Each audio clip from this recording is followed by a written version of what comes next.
Gang! Et bienvenue à notre review de Mutants and Mastermind. Vous allez le voir d'à peu près de tous les côtés. Fait que je parlerai même pas de la chanson. Ils sont bien contents. Donc, c'était notre première étape. On avait JF qui est un expert, dans le fond, si on veut. Un habitué. Un habitué plus que le reste. Il avait déjà joué. Moi, j'avais déjà joué dans le passé. J'avais une petite idée, mais c'était flou, c'était loin. Donc, on va y aller à tour de rôle de ce que les gens aiment, puis je vais conclure avec ma version du DM, puis c'est ça. Ok, Eric, vas-y. Moi, je sais que beaucoup vont vouloir parler du système. Moi, je parlerai pas du système. Moi, ce qui m'impressionne le plus de Mutant and Mastermind, c'est le travail qu'ils ont mis de créer eux autres mêmes des personnages dans le jeu. Je suis vraiment impressionné quand tu vois sur leur site, tout ça, ils ont créé pour beaucoup de villes.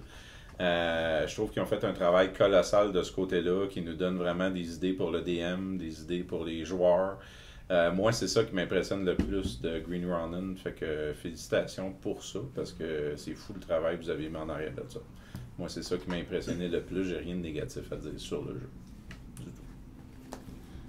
J'ai vraiment apprécié le jeu. J'aime beaucoup l'espèce de capacité ouverte qu'il y a avec le personnage, comme autant qu'on a une semi-classe, qu'on n'est vraiment pas restreint à la classe, puis on peut faire ce qu'on veut après ça à partir de la façon que les level-up fonctionnent. Parce que c'est pas exactement des level-up, c'est juste qu'on gagne des points, puis on dépense ces points-là pour acquérir des nouvelles habilités. Fait qu'on peut vraiment faire ce qu'on veut avec les personnages. Puis on est tellement laissé à nous-mêmes avec ça, puis c'est vraiment le fun. Je veux aussi porter une attention au livre, parce que en feuilletant le livre, j'ai vraiment aimé le design. Le design du livre était écœurant. Les comics, autant que comme on regarde à l'intérieur les dessins, je veux dire, il y a des comics, il y a des petits comics, c'est malade. Comme moi, j'ai trouvé ça vraiment fun. Dans tous les livres de RPG, vous allez trouver comme un exemple of play, dans le fond. Puis dans Mutants and Mastermind, on vous le montre en bande dessinée, ce qui est vraiment génial. Ouais. Puis c'est vraiment ça, moi, qui m'a vraiment atteint plus dans le jeu. JF? Ben, moi, pour avoir joué aussi à la version, genre, où ce que tu crées ton héros de A à Z, là, A à Z! Wow! Franchement, je trouve ça bien de commencer avec le Basic Heroes Handbook. Parce que ça te montre comment monter un personnage qui va être capable d'avoir plusieurs affaires. Parce que tout le monde, dans le corps, va avoir tendance à se fixer. Genre comme moi, je suis un héros qui fait des beams. Il va avoir genre le beam excellent, mais il va se faire casser la gueule parce qu'il n'aura pas rien mis dans Toughness. Il n'aura pas rien mis dans Toughness. Il n'aura pas rien mis dans Dodge puis tout ça. Fait qu'il va être assez basic pour le reste. Tu sais, comme un humain normal. Fait qu'il se fait sacrer une volée au premier coup. Fait que... Sérieusement, commencer avec ça, c'est une bonne idée. Ça te fait vraiment un personnage qui va être bien balancé selon ce que tu veux. Puis, sérieusement, les règlements du jeu en tant que tel, j'aime ça. Tu peux vraiment aller chercher bien des affaires, sauf du healing. Il a fallu que j'improvise. Je suis désolé si j'ai mal peut-être fait ça, sauf qu'il n'y avait rien pour healer les autres, donc j'ai décidé de... le pouvoir existait dans le vrai livre, mais dans le basic, on n'avait pas accès. Exactement. Dans le basic, il l'avait pas. Fait que j'ai tweaké ça. J'ai fait un blast avec mon régénération, en tout cas. Checkez ça. C'est ça, des super-héros. Pour moi, un truc que j'ai bien aimé, c'est que ça prend juste un des 20. Ouais. Fait que ça, c'est super simple. C'est des calculs simples. T'as pas à te casser la tête. Ça passe ou ça casse. Ça, c'est quelque chose que j'ai vraiment aimé. Le calcul des dégâts avec ta force, tout ça, j'ai vraiment trouvé... Ouais, je vais en parler, je vais y venir, parce qu'ils vont les avoir vus. On a une feuille qui nous donne vraiment la charte des dégâts, puis des effets que ça donne selon les dégâts que tu donnes. Fait que ça, c'est vraiment un must. Ça prend ça. Puis j'ai adoré, justement, ce système-là, grâce à ça. Ouais, ça facilite grandement... la gestion des damages. Moi, c'est pour relier à peu près ce qui a été dit par rapport justement au backstory de tout au complet. Vraiment, l'énergie qu'ils ont mis dedans, comme Eric disait, c'était que c'est vraiment phénoménal.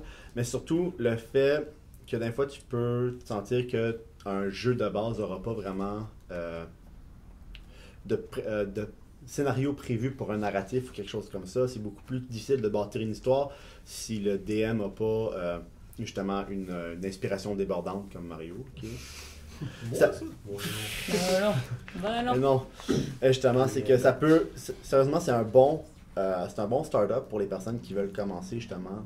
Ce que je peux voir, c'est que c'est une bonne initiation pour ceux qui n'ont jamais fait de RPG. C'est un bon beginner's guide.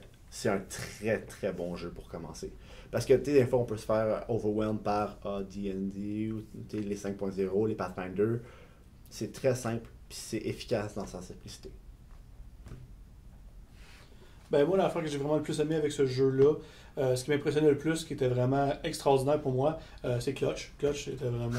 Ben non, là, je plug un peu de narcissisme pour finir ça, là, c'est important. Non, pour vrai, ce que j'ai le plus apprécié de ce jeu-là, dans les mécaniques, c'est ce qu'on appelait les Hero Points. Parce que justement, les gens qui ont de l'imagination, les gens qui aiment ça exagérer, ben ça laisse place à ça, justement. Tu peux dépenser des Hero Points pour faire changer des scénarios, rajouter des choses. Donc, si tu as une idée vraiment extraordinaire, puis tu as les Hero Points pour, ben tu go for it, là, tu t'amuses, puis tu inventes des histoires. Puis si ton DM est cool comme Mario, ben ça va marcher, c'est ça qui est fun. Puis pour se renchérir, tu as vraiment eu les deux opposés. Il y a eu moi qui a fait Hero Point pour faire une action supplémentaire parce que j'ai pas vraiment enchanté. Mais quand on est arrivé sur l'autre côté de la médaille, par exemple, là, on a vu le potentiel complet d'Hero Point. Ouais, exactement. Fait que ça, j'ai beaucoup aimé ça. Par contre, moi, les dégâts, c'était pas mon type de dégâts préféré. Je suis quand même un gars qui aime les de base avec des points de vie qui descendent puis qui remontent. Mais pour tout ce qui était du reste, c'est pour toucher, j'avais un peu mal compris au début, mais à force de l'utiliser puis jouer avec, non, il y a des choses vraiment cool que tu peux faire avec ça. Puis, somme toute, tout le reste, c'était extraordinaire. Là. Qui veut pas être un super-héros en même temps? Là? C'est ça qui est génial. Peux-tu rajouter une petite chose? Préparez-vous pas une carte de combat. Les mouvements sont beaucoup trop rapides, beaucoup trop grands. Ça, c'est une affaire que vous n'avez pas besoin dans ce jeu-là. Parce que les tirs à distance puis tout ça, tout ce que... Regarde, ça sert à rien, la carte ne sera jamais assez grande. Ouais, c'est comme on l'avait dit, Alouette courait à 4000 milles aux 6 secondes. Ça aurait été impossible de la mettre sur des cases de 5 pieds par 5 pieds. C'est même moi qui vois une speaker, c'est quand même 900 pieds. 900 pieds par 6 secondes. Puis je n'avais pas calculé la vitesse de Skip, mais Skip était très rapide aussi en ce qu'il va faire en 1 seconde en téléportant. Donc, c'est sûr que Mutants and Mastermind en est à sa 3e édition. Donc, ça fait des années que Green Ronin fait ce jeu-là. Et effectivement, on se le cachera pas, on vit dans un monde aujourd'hui où les super-héros sont omniprésents sur à peu près tous les niveaux de la société. Donc, pour quelqu'un qui commence les RPG, Mutants and Mastermind a créé un monde où ils sont inspirés de toutes les panoplies de super-héros qui existent, peu importe le style que vous voulez faire. Puis vous avez, pour le DM, quand vous étiez jeune, vous écoutez les comics, pour ceux qui connaissent ça un petit peu, il y a plusieurs âges, il y a le Silver Age, Four Color Age, Iron Age. Vous avez toutes les options dans le livre de base, comment colorer. Vous aimez mieux comme genre les X-Men, puis vous voulez avoir comme une affaire de Deadpool et Wolverine qui tue tout ce qui bouge, vous pouvez le faire. Si vous voulez. Vous avez toutes les options. Le monde est là, c'est très facile de rentrer dedans. Tout est disponible sur le site ou ils ont un méga forum où tous les autres joueurs ont créé. Vous mettons que vous voulez faire ça chez vous, vous voulez jouer dans le MCU, ben, ils sont déjà statés. Là. Il n'y en a pas de problème. Puis vous avez même une option pour acheter le livre du DC Universe en collaboration avec Green Ronin, où vous avez toutes les stats de tous les personnages que vous pouvez imaginer, Batman ou Joker en passant par toute la gang, ils sont tous là. Effectivement. Fait que c'est vraiment très simple. C'est sûr que, on va revenir à ce que mon ami Francis disait, la matrice de dommages ou de la résistance aux dégâts est un petit peu difficile. Nous, on a eu de l'aide. Là. JF est arrivé avec des super ressources, des papiers comme ça qui m'ont servi parce que je pense qu'on serait encore en train de calculer le premier combat. Et ça l'a vraiment aidé. Donc, je le recommande à tout le monde parce que c'est. Mais d'un autre côté, je comprends pourquoi c'est comme ça. Parce que si tu avais mis des points de vie comme dans Donjon, t'aurais pas eu l'épicness de Maz puis Monument qui se claque sa gueule comme puis ça aurait jamais donné. Tu sais genre il y aurait j'ai 3000 points de vie. OK, attends une minute, je roule 150 millions de dés pour savoir combien de dommages. Je comprends l'idée. Donc dans sa simplicité, c'est sûr que c'est le calcul. Un coup que ça c'est fait, le reste se fait tout seul. Puis c'est du 3e édition, ça ressemble beaucoup à 5e, à 5.0. Donc c'est pas mal buildé sur le même moule. Mutants and Mastermind, là, je m'avance. Et un des 2 premiers, en plus, RPG de super.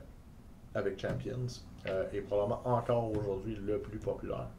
Parce qu'ils sont encore en train de blueprinter des core books de la 3e édition originaux. On a Puis bien ils de continuent à misère mettre avec des livres. Puis le prochain livre que j'aurais aimé qu'on ait quand on l'a fait, mais il n'était pas sorti, mais il vient de sortir en réalité. C'est Super Team Handbook, où c'est toutes les ressources pour justement des équipes comme la Ligue des Hauts Faits. Comment faire une base, comment faire ci, comment faire ça. Ouais. La même chose. Et c'est pretty much ça. On a beaucoup aimé faire ça. Moi, en tout cas, j'ai adoré. C'est toujours de le fun de changer un peu de la fantasy ou du sci-fi, etc. Puis, ce coup-là, je vous annonce pas c'est quoi le prochain projet. Ça va être une surprise. Fait que vous devriez avoir des hints sur Facebook. Vous avez déjà eu même, qui sait. Oh. Fait que, à la prochaine, là-dessus, gang. On se revoit dans pas long. Salut! Bye! Stay cool, kids.